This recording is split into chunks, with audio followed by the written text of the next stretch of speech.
Hi, everyone joining. Welcome.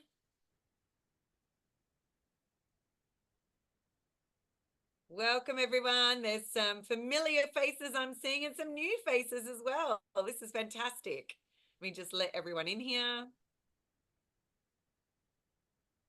Okay. We've got more people coming in. Right. I love it. It's going to be a good group. Yeah, even more people coming in. Let me see who else is waiting here. If you do have the ability to have cameras on, guys, we'd love to see you. So put on your beautiful happy Monday faces and give us a hi, give us a hello, give us a wave. Just to get an idea of everyone, where's everyone dialing in from today? If you just want to put in the chat box where you guys are located. Howdy, Matthew from Utah. Yeah, hey, Matthew. Who else we got? RJ, Dallas. Yes, Dallas represent. I'm in Phoenix. Liz is also in Dallas. Who else have we got here, guys? Washington. Hey, Joelle. Right. Travis, Atlanta. Yeah, Bradley, Spokane. Karen in Tampa. All over the place, guys. This is awesome. All right. Fantastic.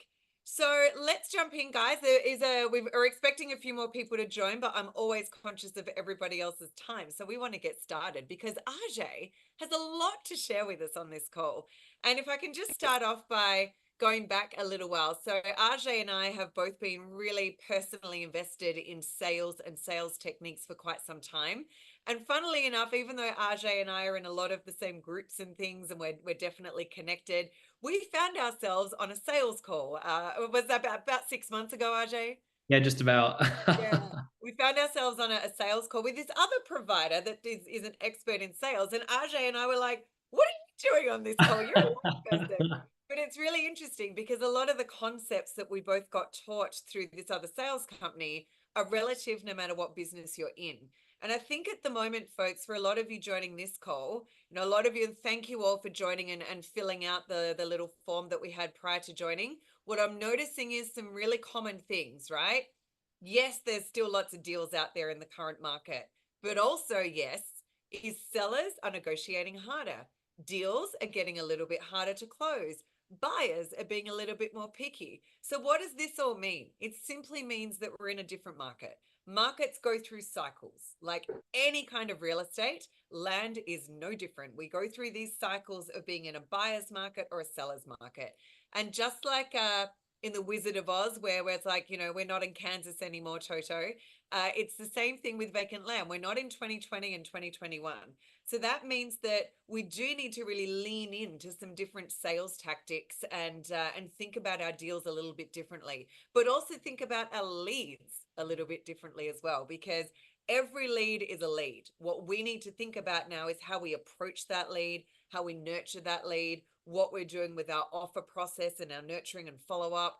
All of that stuff is really what we lean into, because gone are the days in the current market. I'm not saying these days won't come back, but gone are the days that we'd send out an offer or a mailer and boom, next few days we get it back and it's signed and we're ready to go.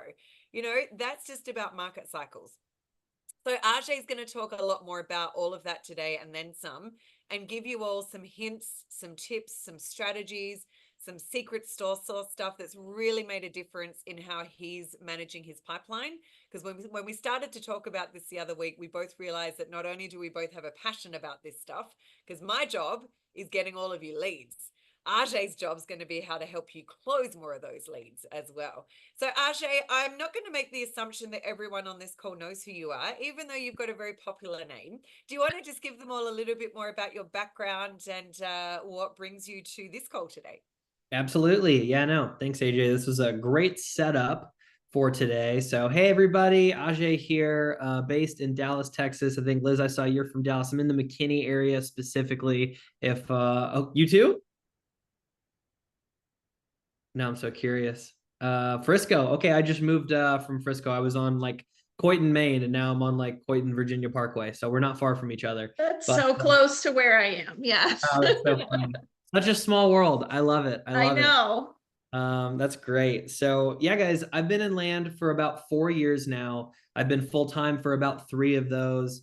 I'm young for those that don't know me. I usually wait a little bit longer to tell everybody so that they take me more seriously, but I'm the ripe age of 26. I started in land fresh out of college at 22, I think.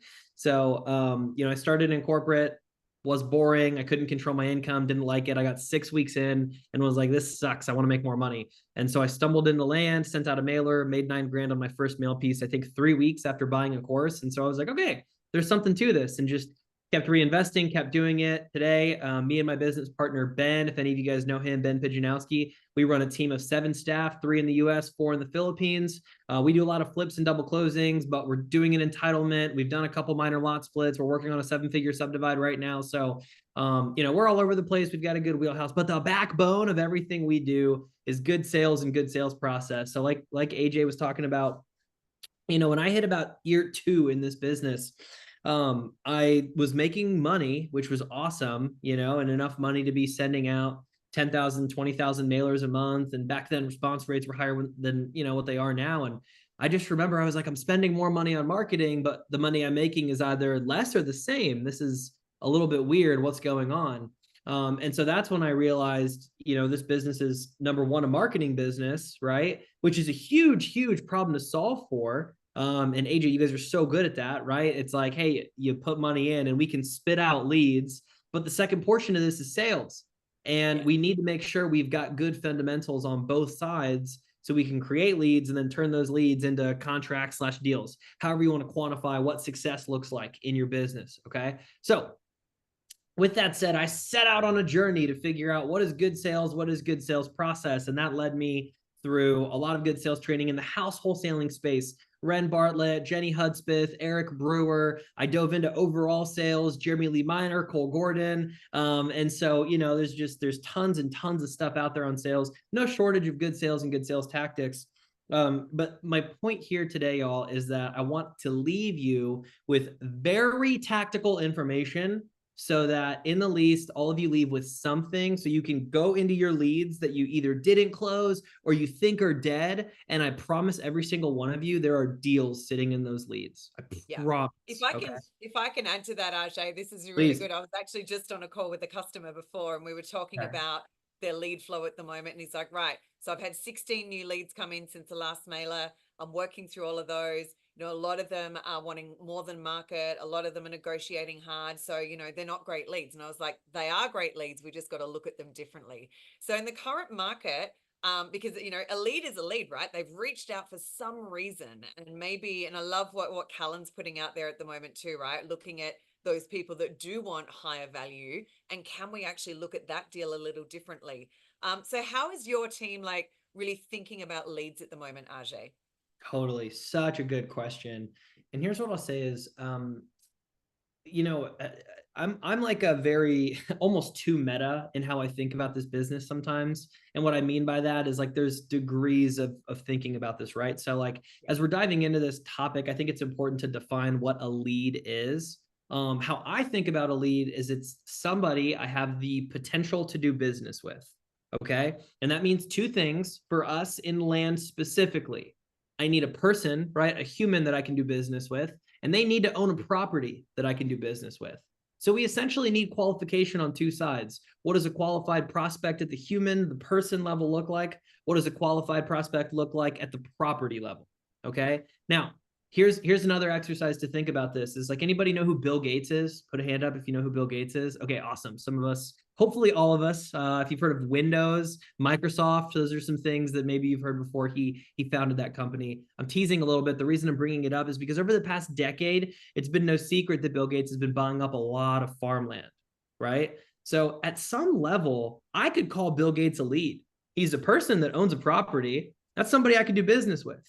Now, Matthew, you're very funny. Matthew's just put never heard of him. Yeah. Yeah. Totally. I love it, guys. Also, please use the chat throughout this. Yes. I don't want it Please to be put your one-sided. questions, your comments. Let's keep it interactive, guys. Totally. And so, okay, Bill Gates isn't exactly a lead, but he is a lead, excuse me, but he's not exactly a qualified lead, right? So see how there's a delineation there, right? Because he probably doesn't need the money unless he's needing to get rid of it to reinvest in something else. But there's a situation we may or may not know about. So all that to say, How we look at leads is, hey, here's somebody I can do business with. And I want to drive as we start talking about metrics in the future, like what actions am I in control of that could uncover whether we can do business together or not. Okay. And there's things to raise and decrease the probability of that. What that really looks like is like, guys, if I leave you with anything today, if you ever track a metric, if you ever do anything in this business, it is track the number of offers you make on a property. And I count this as a verbal offer, meaning if I'm on the phone with a seller, hey, Mr. Seller, I want to give you 20 G's for your property. Okay. I don't care if they want 94. If you don't make an offer, you dropped the ball. All right. Because you need, go ahead. I love this. I love this. I'm going to be interrupting you, Ajay, as we Please. go through. Because when you're on these nuggets, I think sometimes it's really good to just, Go deep. burrow down a little bit, right? Because I'm very much on the same page with you when it comes to you've got to make offers. Because here's what I hear from a lot of people. They go, oh, they wanted too much. They wanted retail, so I let that lead go. And my advice on that is no, because they've started a conversation with you for some reason. So how is your team handling that when it's like, well, we're going to make an offer regardless? What's your approach to that? And let's start there. Yeah, I think it's good to frame up just how we kind of run our leads through a conveyor belt before I can answer that, And so we're what I call a 2-call close shop, which essentially means we have one phone call, which is like our lead manager call, which essentially is mostly screening for like, all right, are we going to do business with this person? What I'm looking for there is what I call deal killers. All right. So I get rid of a lead if let's say, and guys, like you set the standard, you set the criteria. AJ, I think you and I have exchanged some banter on this actually, because we don't like doing a lot of landlocked properties. And I think you've made a lot of money doing some landlocked deals. We have, and so, yeah. Honestly, I should send you some of our leads maybe that are landlocked or somebody in the community, but I'm teasing. But my point being, figure out what your criteria is. Let's say for us, that's landlocked. If a piece is landlocked at that lead management level, I'm going to disqualify. And on that first phone conversation, I don't talk price with the seller except for getting their asking price out of them. And I'll kind of walk through what a flow of both of these conversations look like a little bit later on our call today. But my point being, call number one, I don't make an offer. A lot of times it's because I haven't done my due diligence on the property. I haven't comped the property again. I know some of you in here may be doing blind offers. AJ, I also know you guys do neutral letters. You do cold calls, and plenty of folks do cold SMS, ringless voicemail. There's so many different solutions out there, right? And so if you have neutral marketing that goes out and then those leads come in, you probably haven't had time to comp the properties yet, which is why we don't love making offers on that first phone call. Now, on the second phone call, right, that's where we do. And what I say is we just always make the offer. We always make the offer no matter what. And we do it towards the very end of the call. Again, I'm going to walk you guys through what our framework looks like and how to boost your odds for success on those calls. I'm going to tell you guys a quick story because as you guys scale up your land businesses and you have staff, these conversations become really important because I'm sitting here talking to you, AJ, and talking to everybody here about why this is important. But see, we forget after we learn these lessons that when you hire staff, they need to learn the same lessons. And so with my acquisitions manager, Veronica, she's phenomenal at her job. But once a quarter, I would say every quarter, she asks me, Ajay, are we still making offers on properties where the sellers want market value or more than market value? And you know what I do is I just start listing off leads that she closed that they wanted either more than market value or market value, and we flipped the property and made a profit, right? One of them, we had a seller whose last name was Dennis, and I remember vividly, this guy wanted $60,000 for his property. It was worth 30. We offered him 10, and we bought it and sold it for 29.5. Okay. And so my point here being, I remind her of these every time that they happen. And we make the offer because you just never know if the seller is going to say yes or no, right? And I think for yourself, oh, go ahead. Yep, I agree. You just never know. But also, if I can add to that, folks, you never know where they got their number from. So one of the things I'm always encouraging my clients to do when we're doing deal reviews and pipeline reviews is when they're like, oh, this person wanted this much or this person wanted that much. I'm like, great. How did you qualify that? And how did you quantify that? Where did they get their number from? Did they just make it up? Did they find it from Zillow, from something that got sold 5 years ago that's totally different to their property? Like, find out, because you're right, Ajay, you never know when the time is right and when their circumstances change, but you also don't know that they're right with their number. And most of the time, in my experience, they're not. Totally. Yeah, most of the time they're not. We had one today where a neighbor, they looked at like a neighboring property that had sold that had more utilities and more this and more that, and they find the highest probable comp, and that's what they're going off of, right? And so I wish we could do the same as investors, but again, in that sense, we're fighting logic with logic. I tell my team all the time, guys, we have to play the emotional game here, right? Logically, sellers should not sell us their property at a discount most of the time. Emotionally, however, they should. And so we'll talk about some really good scripting practices today. Before we get into that, though, I just want to gloss over a couple of best practices in what I call lead management. So again, we have sales process is a big umbrella, right? Inside of that, I like to talk about lead management, which is like your line item, person, property you can do business with. And then we have our prospect management, which is how we deal with the person, how we deal with the human, how we make them feel something emotionally so they're statistically more likely to work with us. Okay. So I'm going to gloss over just a couple of quick points on lead management. I'm going to share a pretty little graphic that I'm happy to send over to you, AJ, if you want to email it out later. That'd be great. Yeah, absolutely. So, the thing I'll say is, gosh, the amount of times I hear people that get leads through you, AJ, or any of the other marketing services out there, or even their own stuff, right? People send out their own direct mail, people send out their own text messages, hire cold callers, whatever, right? There's no shortage of way to generate leads. You just want to make sure they're consistent, reliable, predictable, which is what you guys do so well. And then we don't even get in contact with them. Like we may call them once, maybe twice. I'll say the average land investor probably calls a lead somewhere between 2 and 7 times. My team is instructed for no less than 25 phone calls. Okay, no less than 25. And people ask me all the time, oh, what about text messages? What about voicemails? What about emails? I don't care about all that stuff. Supplemental. Okay, we'll do it, but phone calls are the basis of how I reach out to them. And over what period of time is that, RJ? 25 will probably be over about 4 weeks, but it's very aggressive on the front end. So we're going to talk cadence here in a second. Awesome. So before I do, though, I do want to say, are you guys familiar with the double, triple dial? Do you guys know what the double dial is? Triple dial? Does anybody not know what it is? On here won't. I know what you mean, but some people on here won't. Yeah. Perfect. Well then, yeah, this is a crowd I feel like I haven't had to, the Ajay special. Most people have made fun of me and made memes about me. I talk about this stuff so much.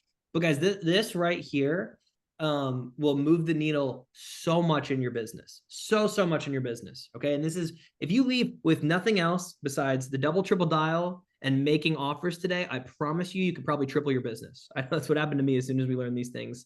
And I know I said I promise you, and you're supposed to be careful about making guarantees on the internet. I can get sued for that, I think. So maybe I rescind that. I don't know. Don't sue me. Don't come after me. My point being, this stuff will move the needle in your business, okay? So here's what it is. Super crazy. I didn't invent this. You call somebody. Let's say I'm calling my good friend, Alicia, and I'm like, ring, ring, ring. She's too busy. Doesn't pick up, okay? So what do? I wait 5 seconds. I don't leave a voicemail. I wait 5 seconds and I call her right back. Ring, ring, ring. Still no pickup. Guys, can you guess what that's called? That's a double dial. Okay. I know it's crazy how I got the name. So does anybody want to guess what a triple dial is? Not too sure about that one, Ajay. Yeah, right. So as you can guess, you do it a 3rd time. And I know what you're thinking. Oh, it's aggressive. Am I going to make the seller mad? What's going to happen? It doesn't matter. Okay. The seller's a lead. They said they were interested in selling a property. I think it would be a disservice to them if we didn't fight to get in contact with them. Okay. And so we look at double, triple dials as a way that we want to serve our clients, a way that we want to serve our sellers, because we can't do business with them if we don't talk to them a lot of times. And the best ways I know how to do business with them are to get a hold of them. And statistically, I'll give you guys a couple of numbers here. On a single dial, pretty similar to cold call a lot of time, unless they have your number identified somehow. So you're going to get somewhere between like a 19 and 24% pickup rate. So about 1 in 5 people will pick up the phone on a single dial. All right. Don't believe me? Go into your old leads, call about 20 of them. You get about 4 pickups. Okay. Now you double dial. And as long as it's a fairly recent lead, as long as they're not avoiding you at this point, most of the time it's almost going to double. We're going to get like a 45% pickup rate. And here's why, right? I don't save a lot of numbers in my phone, and I sure as heck don't pick up all the phone numbers that come in, the phone calls that come in that I don't have saved. right? There's all these spam callers going on. Everybody wants to sell me something. Who knows what's going on, right? So I don't pick up most phone calls. Do you guys pick up most phone calls that you don't have saved in your phone nowadays? No? Why are our Nope. sellers going to be any different? Right? Right?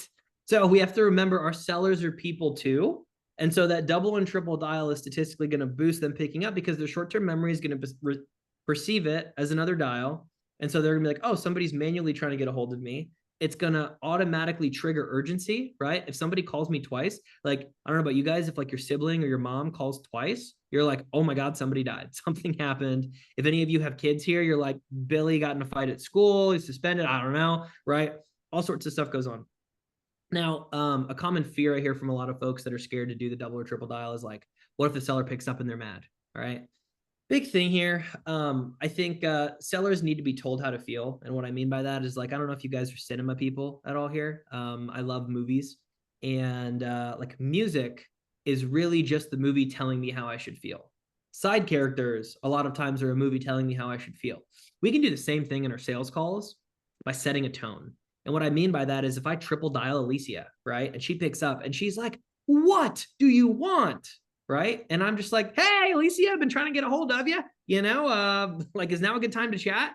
Obviously it is. And like, what do you want to talk about? Just following up about your property over in Levy County, Florida. You said you wanted me to call back. I was worried something, like, guys, play it off, make it funny. Don't make it a big deal. Right. That's the biggest thing. Things are only a big deal if you make them a big deal. Here's another good example of that is if anybody has kids here, right? Especially little kids or just been around small kids. I don't have any yet, but I've been around plenty of little kids to know kid hits its head, falls over, whatever, looks up at parent. Okay. If the parent makes a big deal, oh my gosh, kid starts crying, right? Alternatively, hey, buddy, you're okay. You're all right. Come on. They get up, they laugh, they smile, they keep running around, right? Yeah. Sellers, same way. Believe it or not, adults are just big babies, right? And so we need to not make things a big deal, and they won't. All right. Now, AJ, did you have something? If not, I can dive into prioritization. No, I really want to just double comment on like your double triple dial, because it does make a difference. And again, you set the tone. So I always say that one of the biggest things that we need to think about in sales is expectation management of what's going to happen next. Where does this call go? And that starts with, you've got to think about how the conversation starts as to how you want it to end, and having that tonality and kind of brushing off any emotion that they're bringing in just automatically brings the temperature down. It works every time. Totally. I had somebody. So quick plug, guys. I'm on Instagram at investing with Ajay. If you want to follow me. But I did a live stream the other day where we dropped 1,000 RVMs, ringless voicemails, and I just took the phones myself and I locked up a contract that day. Okay, because I was just trying to show people that there's so many deals out there. You just need to be willing to do the dang thing. And so I did it in less than 2 hours. 1,000 RVMs later, I got a deal. RVMs are a much less qualified lead source than direct mail. Okay. So I bring that up to say it's just the deals are there. But the reason I bring this up is because in between the RVMs, when people wouldn't call me back, I was just cold calling people manually. All right. And I double dialed a lady, and I'm going to use a little profanity. So if you guys have kids around, turn my volume down for a second. I see a lot of people with no video, so I don't know. But a lady picked up and she said, "What the hell do you want?" And her name was Helene. I was like, "Hey, Helene, hey, just reaching out about XYZ property." And she was like, "Who are you?" And I was like, and I go by AJ whenever I'm calling prospects just because it sounds more American. Funny enough, it's it's a good little Alicia, right? It's easy to remember. It's right.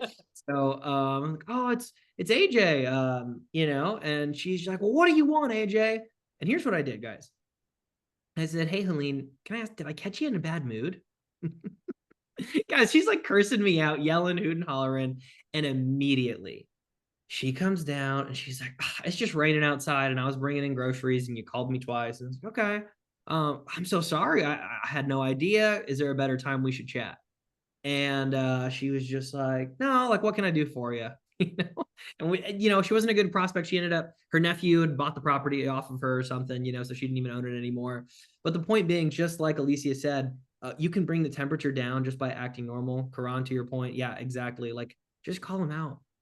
Like, sellers are people, all right? So like, they give you an attitude like, hey, is everything okay? Did I do something to offend you? Like, what's going on? Right. And like a lot of times people will just come back down. So yep, let's keep moving forward because I guys, I get so deep in the weeds. I did a 2-hour webinar not that long ago on this, and I still had to get cut short because I'll just go Let's on and keep going on. then, RJ, because I we're cooking here. I know.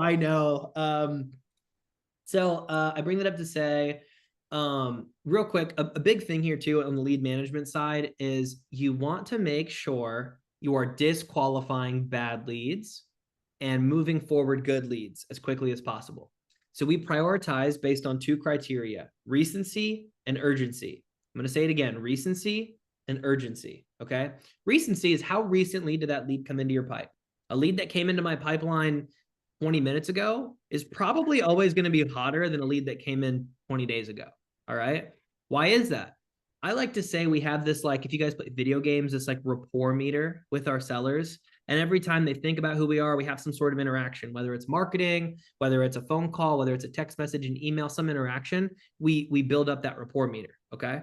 But humans do these 3 activities that constantly decrease the rapport meter just by like living.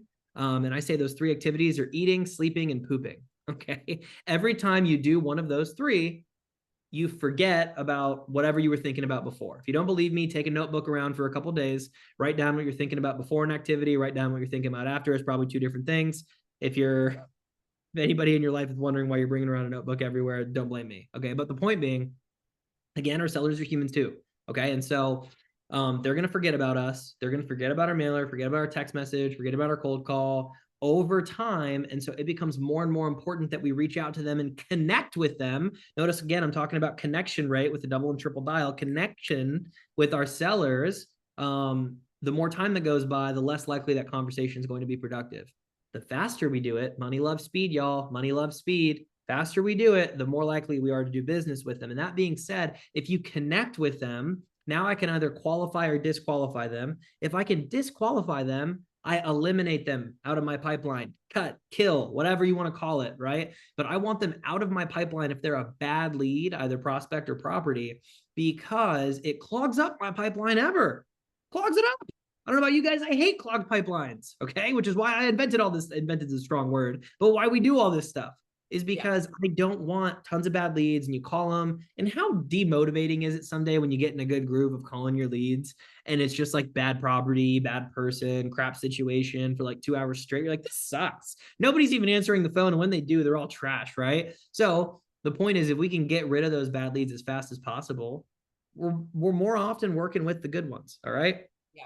Can I add one more hint in there, guys? Don't delete them. Have a space in your CRM that you can put them in a certain category or certain part of your pipeline that is bad lead, disqualified lead, whatever. Reason being is if you want to market to that area again, make sure you've got the stuff that you want to wash out of your data. Oh, good. Super important to not then clog your leads with more repeat people of deals that you don't want. Right. So good. And again, for us, a lot of times early on, that's deal killers, right? Folks we can't do business with because they have, what's that called?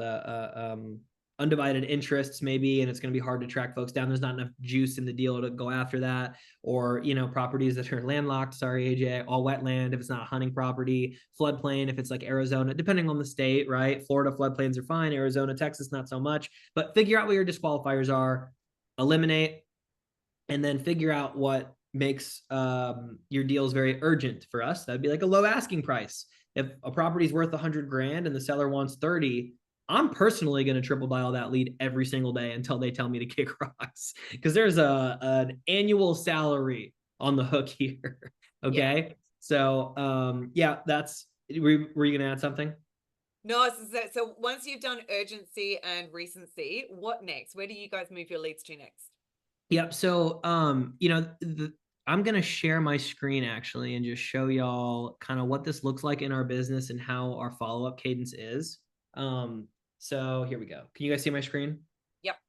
This is what I call my lead management framework, fun little graphic my lovely executive assistant, Kaylee, drew up here. And essentially, we are prioritizing our leads based on the likelihood of us doing business with them. Okay. And so both at the lead management and acquisition management level, we've got 3 buckets. You can call them whatever you want them. I keep it simple here and just call it phase 1, 2, and 3. Now on this axis here, I've got how long each bucket lasts, the frequency of calls, and the number of dials, okay? And so in phase one, the first 48 hours are where I see a lot of business happen.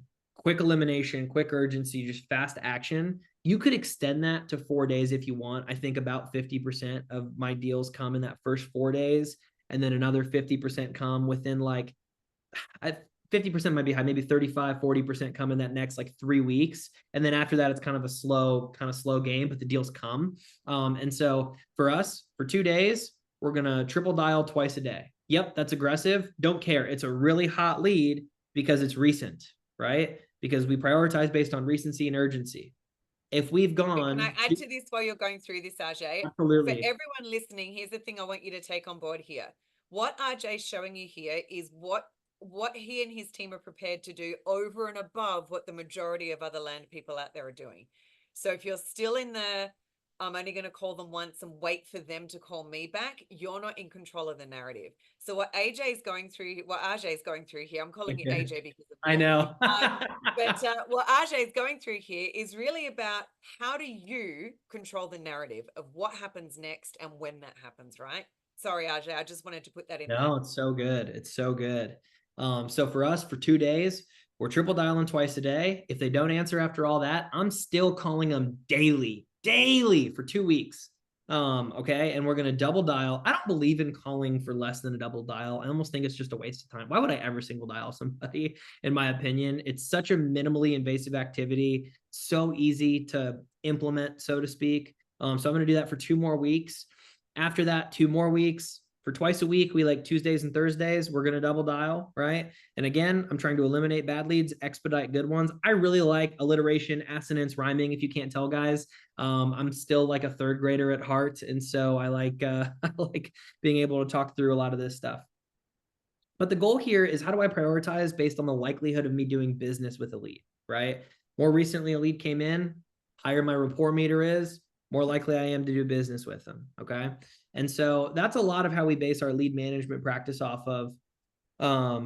Now, I'm trying to think, any questions on that? I haven't been looking at the chat really. There's a couple in here that we'll just go into. So Okay. are you using this when someone already responded to you in some way, like from a mailer? I guess the answer is yes.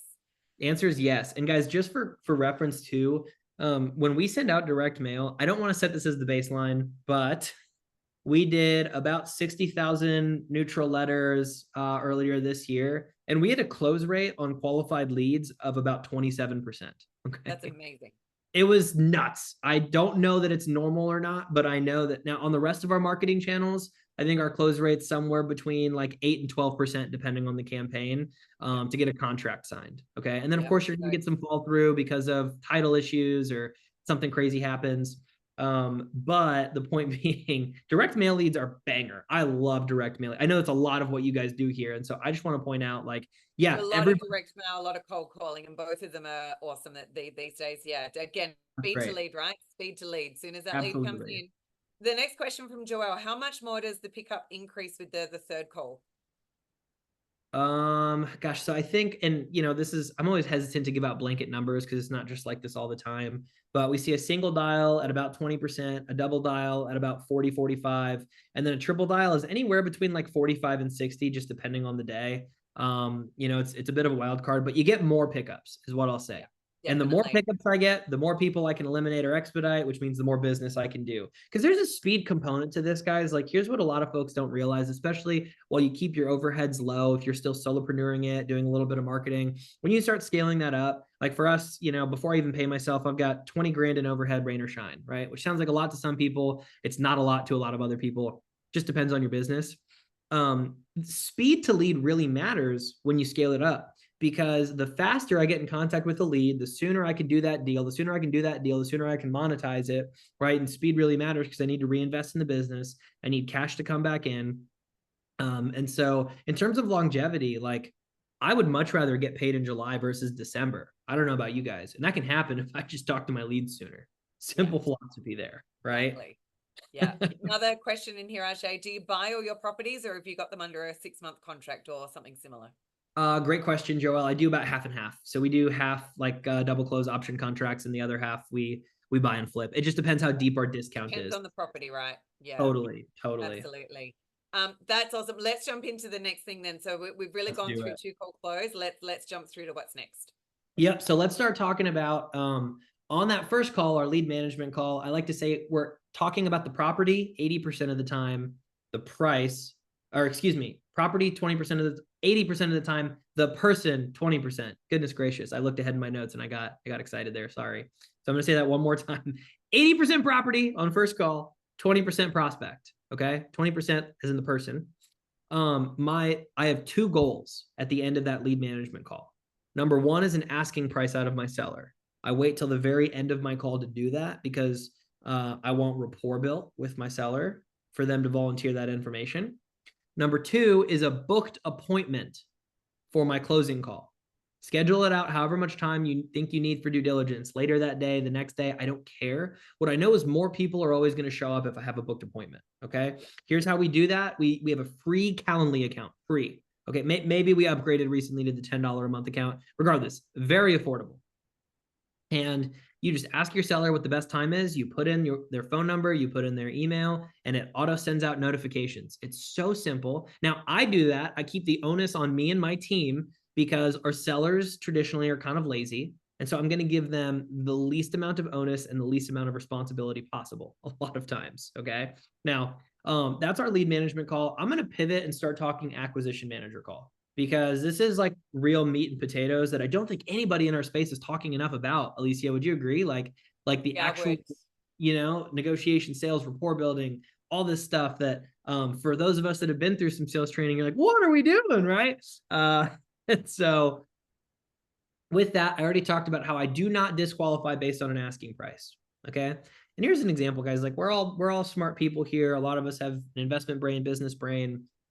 If you had a Yahoo call you about something you own, like a phone, a car, a house, and they're just like, hey man, would you sell? And you're like, shoot, yeah, you want to give me $1 million, right?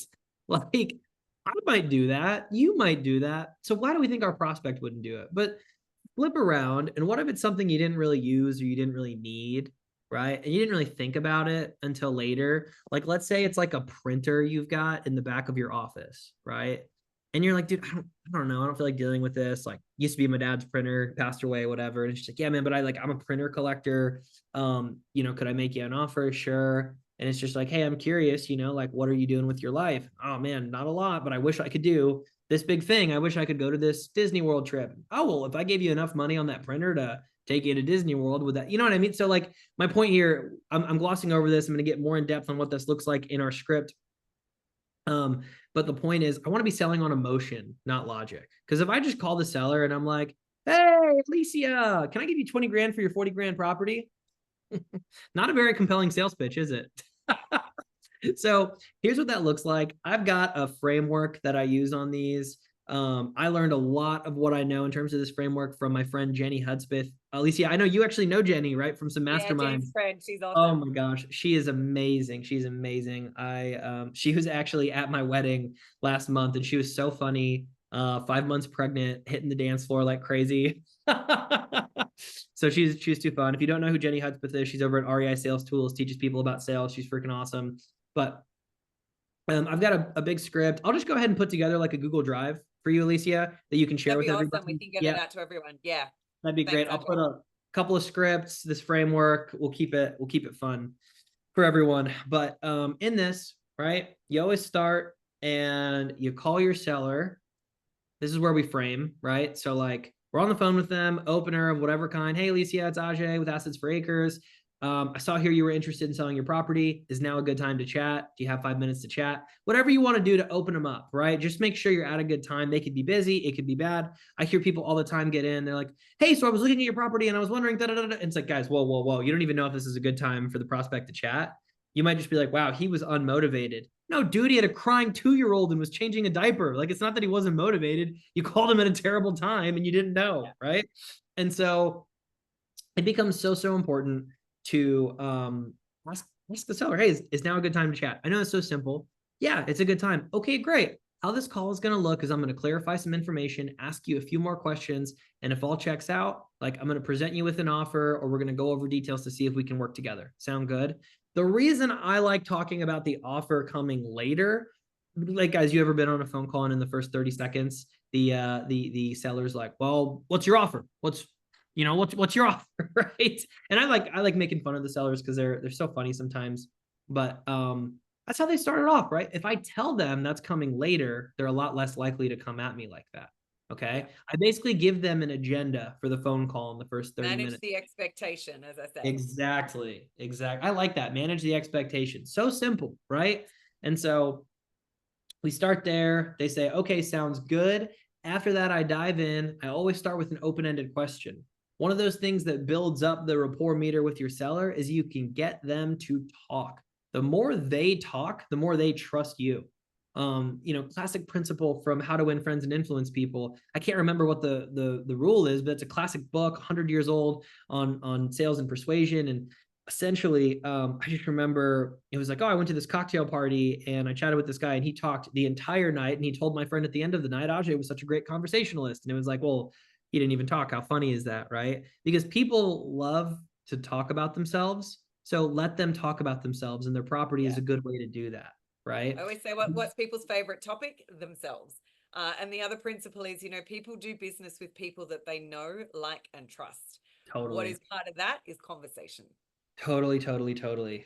And so just get them to talk about themselves, right? I think our go-to question is like, what can you tell me about the property you don't already know? We get a little bit of friction with that. I don't want to lie to you guys. We get about 30% of people, so about a third, that are like, well, it's just a piece of land. What do you want to know? All right, that wasn't the best use. So you're welcome to jig that, come up with some more, but open-ended question to just get them talking, right?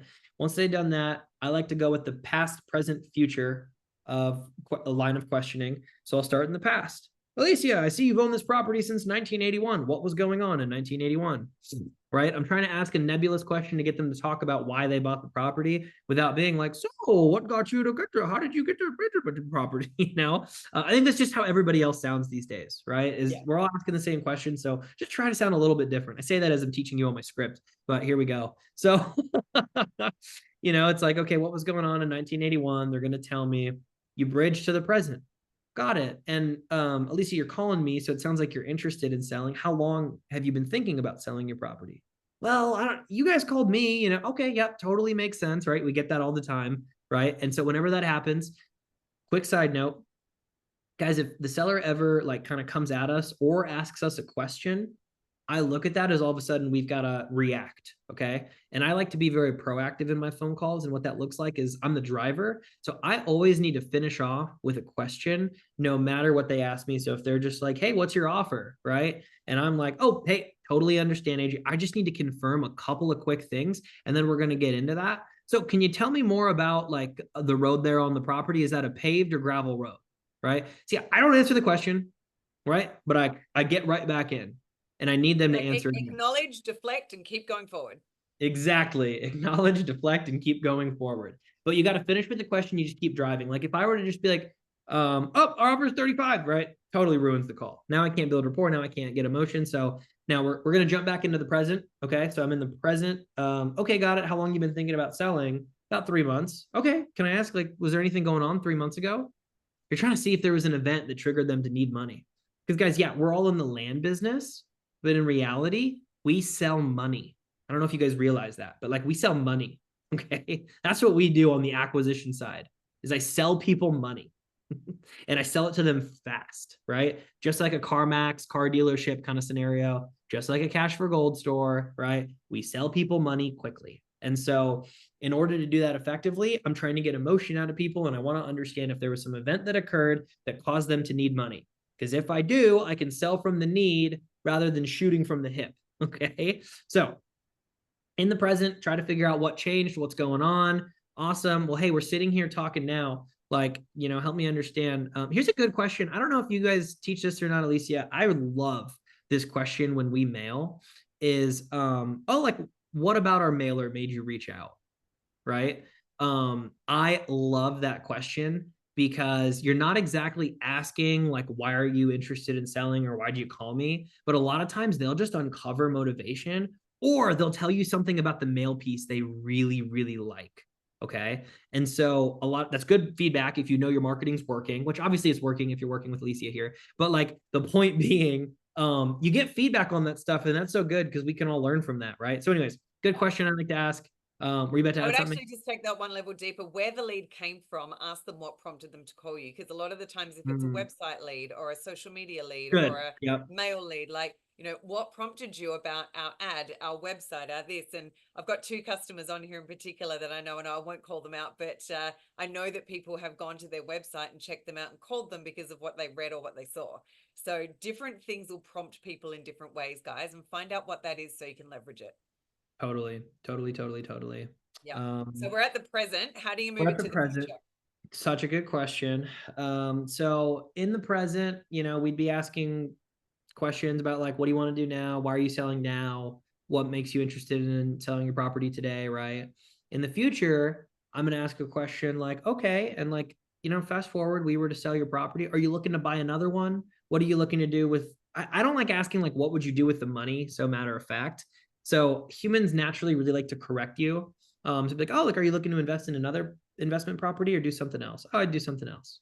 Okay, got it. Like, hey, something I do, like, again, just humanize the situation is I'd be like, Alicia, like, listen, we buy and sell property all day. I love to hear what people do after they sell the properties. I've heard people take their wives on honeymoons. I've heard people, do XYZ, buy an RV. Are you guys doing anything fun? Are you doing anything fun after you sell the property? Right. Again, I'm trying to uncover if there's some motivation there. We had one where we tried that and actually found out the woman was really far behind on her child support, which sucked.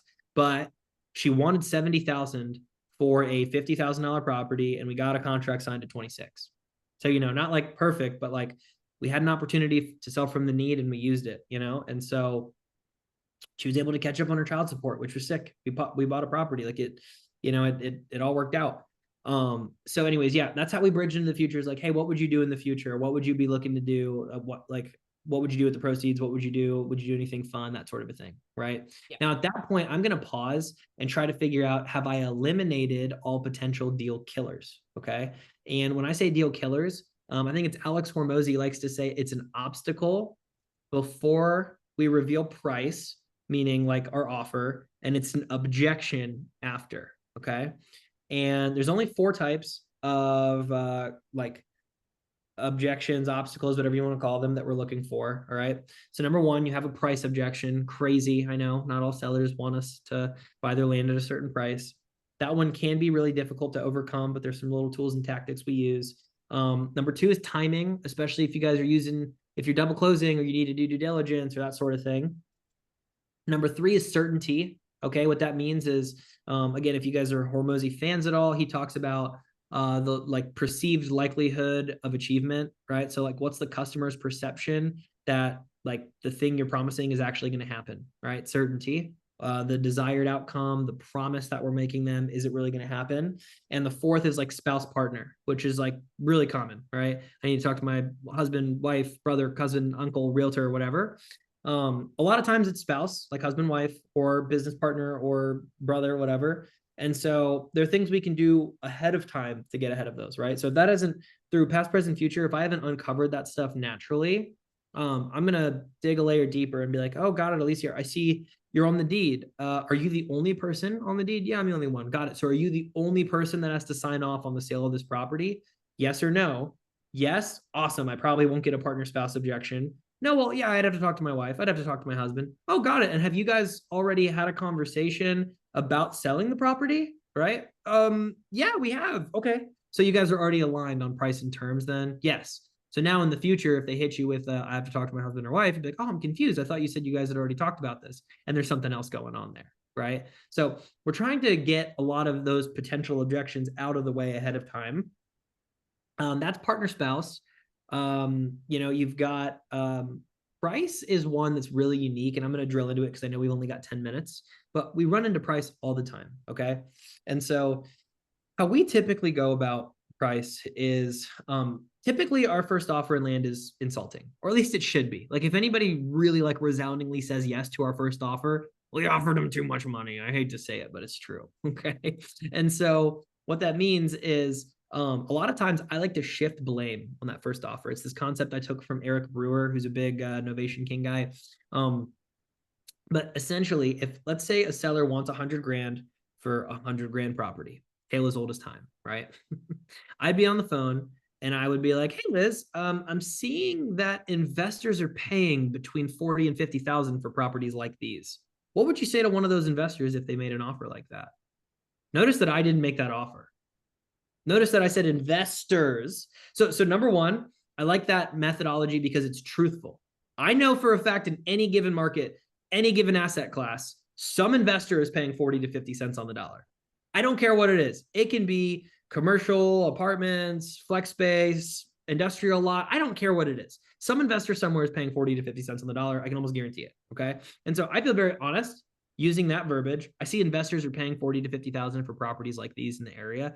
And then it's what would you say to one of those investors, right? Because if they're quickly like, I would tell them to blah, blah, blah, blah, bleep, bleep, bleep, right? Okay, I'm probably not going to be like, 3,000, right? So I go the opposite direction and I'm going to try to just get them as low as I can. Well, got it. I mean, gosh, like, Joel, let me ask, is 100,000 the absolute lowest number that you would take for a property, right?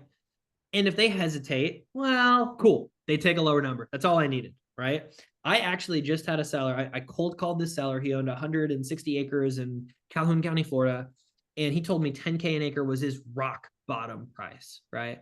And so I just changed the topic because I asked twice. I said, okay, like you wouldn't even consider anything below 10? No. Got it. So I shouldn't even make an offer under 10? He's like, no, it's my rock bottom. Okay, got it.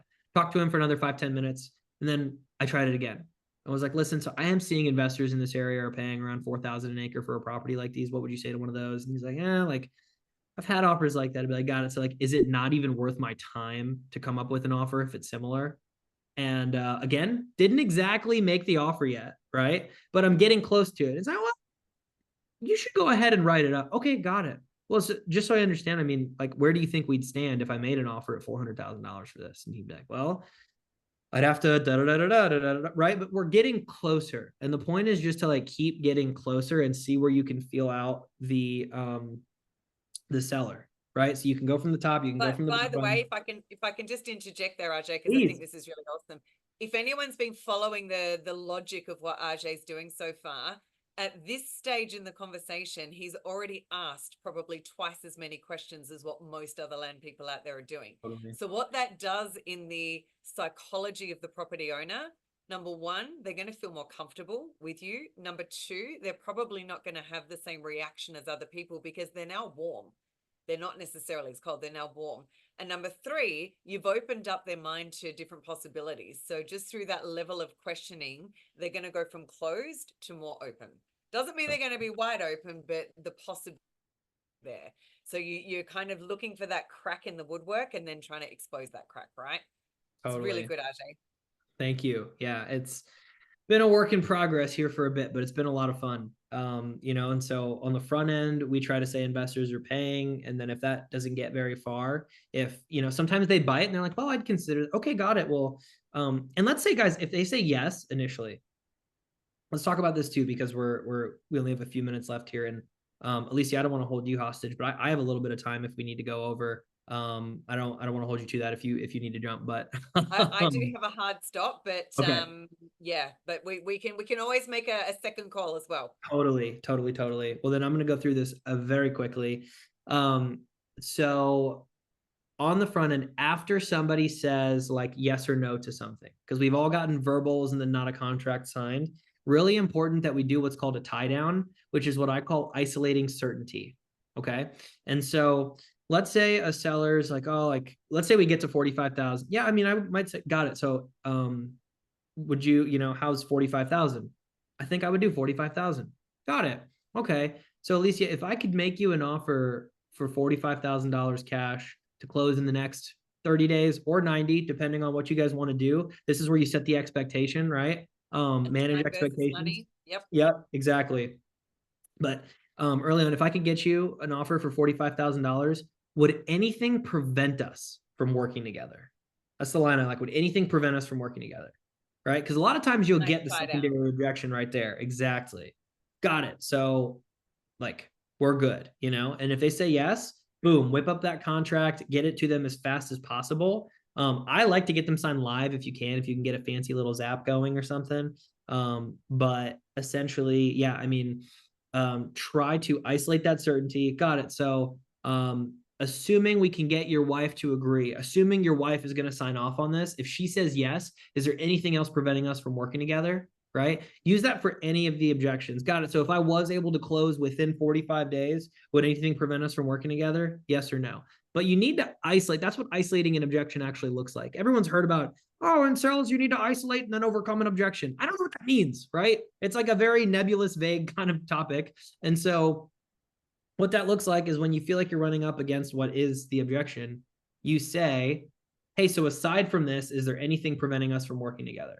Right? If I could get XYZ going, we can work together. Okay, got it. So just so I understand, Alicia, if I got a contract for you for $45,000, you'd be able to move forward with it tonight? Yes. Well, assuming, terms are okay. Okay, got it. Well, let's walk through them together. Right?